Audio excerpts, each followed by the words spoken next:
மும்மொழி கொள்கைக்கு ஆதரவாக பாஜக சார்பில் நடத்தப்பட்டு வரும் கையெழுத்து இயக்கத்தில் அதிமுக முன்னாள் எம்எல்ஏ விஜயகுமார் கையெழுத்திட்டதால் அவர் கட்சியிலிருந்து நீக்கப்பட்டுள்ளார்.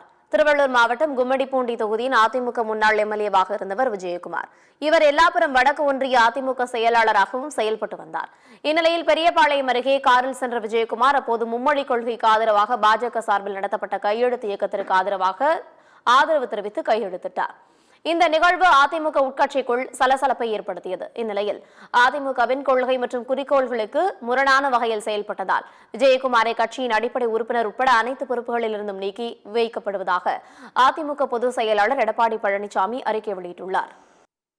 இந்நிலையில் இதுகுறித்து விளக்கம் அளித்திருக்கும் அதிமுக முன்னாள் எம்எல்ஏ விஜயகுமார், மும்மொழி கொள்கைக்கு ஆதரவாக பாஜகவினர் வற்புறுத்தி கேட்டதாலேயே கையெழுத்திட்டதாக தெரிவித்தார். இது தொடர்பாக பொதுச் செயலாளர் எடப்பாடி பழனிசாமியை நேரில் சந்தித்து தன் தரப்பு விளக்கத்தை எழுப்பினவும் அவர் கூறியிருக்கிறார்.